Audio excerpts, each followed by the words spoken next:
Shalom, terima kasih sudah mengklik video ini. Perkenalkan, nama saya Theo Kuren Enobais. Saya mahasiswa teologi. Saya membuat video ini dengan berdasarkan tugas akhir semester yang diberikan. Saya akan membawakan video ini dengan topik pengaruh teknologi dalam berteologi di sebuah gereja dan lebih fokus kepada lingkungan remaja dan pemuda yang ada dalam gereja. Jadi untuk video kali ini saya akan lebih membahas mendalam terkait dengan realitas sekarang yang terjadi di gereja dan juga atas perkembangan teknologi yang ada, tetapi lebih kepada Komisi Pemuda dan Remaja. Bagaimana kelanjutannya? Saksikan terus video ini. Sebagai pengantar, teknologi itu diciptakan manusia untuk mempermudah segala kebutuhan yang manusia lakukan, baik itu kebutuhan dalam hal pekerjaan, dalam hal kebutuhan sehari-hari untuk mempermudah pekerjaan lebih mudah. Maka dari itu teknologi diciptakan untuk mempermudah manusia dalam melakukan aktivitas. Cenderung teknologi juga berbagai macam yang datang, baik itu teknologi berupa media sosial, teknologi berupa mesin-mesin yang dapat mempermudah aktivitas manusia lainnya. Tetapi yang akan kita lebih bahas mendalam di sini adalah pengaruh dari teknologi, terkhususnya gadget atau media sosial itu terhadap lingkungan remaja dan pemuda. Jadi kita masuk ke dalam pembahasan bahwa di dalam bergereja, terkadang ketika kita melihat kehidupan realita yang sekarang, pemuda dan remaja itu tidak terlepas dari yang namanya gadget dan juga internet.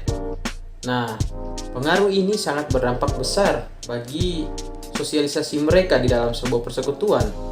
Maka dari itu, teknologi ini seharusnya bisa dikurangi atau kalau perlu ketika melakukan sebuah persekutuan, teknologi dikurangi penggunaannya di dalam persekutuan, seperti di dalam ibadah misalnya. Pada saat mendengarkan firman Tuhan, alangkah baiknya sebagai remaja dan pemuda, kita sadar bahwa harusnya kita lebih fokus kepada pembicara atau pendeta yang sedang berkhotbah di depan.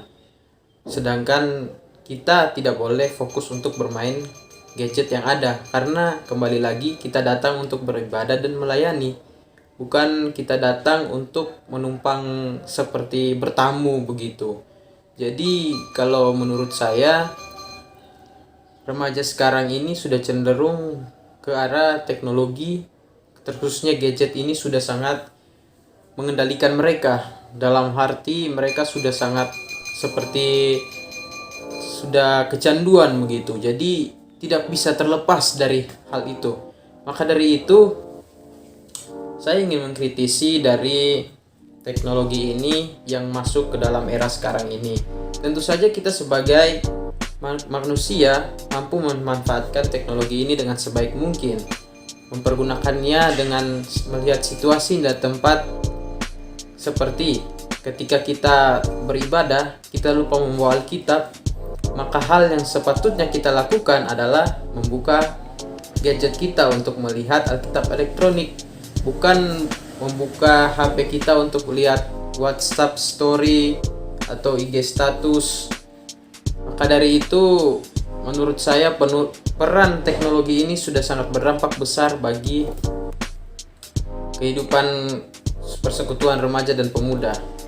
Setiap kali pergi beribadah persekutuan, pasti akan adanya update status. Memang itu mengikuti perkembangan zaman, tetapi alangkah baiknya dilakukan seperti ada perayaan tertentu dan tidak dilakukan sesering mungkin, karena bahaya juga dari dampak kita selalu menyebarkan privasi kita di media sosial adalah bisa mengakibatkan kecelakaan. Entah itu orang yang sangat dendam terus ingin mencari lokasi informasi keberadaan kita. Maka dari itu, menurut saya gereja hadir di tengah-tengah teknologi ini membantu memberikan edukasi kepada pemuda dan remaja sehingga dapat memperbatasi diri dalam menggunakan teknologi. Teknologi juga hadir sangat mempermudah manusia, tetapi cenderung manusia diperalat oleh teknologi. Bahwa teknologi ini berasal dari Tuhan, karena manusia berpikir untuk menciptakan teknologi yang berasal dari Tuhan, pemikiran yang berasal hikmat datang daripada Tuhan. Maka dari itu, Tuhan memberikan kita hikmat dan kecerdasan untuk menciptakan segala sesuatu yang diciptakan oleh manusia, itu dipergunakan dengan sebagaimana mungkin mestinya, dan tidak lupa kepada Tuhan, sehingga kita tidak selalu kecanduan untuk menggunakan barang-barang tersebut. Kemudian yang terakhir, teknologi mengikuti perkembangan zaman dengan memenuhi segala kebutuhan yang ada. Kembali lagi kepada kita sebagai pengguna dan juga sebagai penikmat, bagaimana cara kita menempatkan diri kita dan bagaimana cara kita mempergunakan dan membatasi diri kita dalam menggunakan teknologi tersebut. Terima kasih.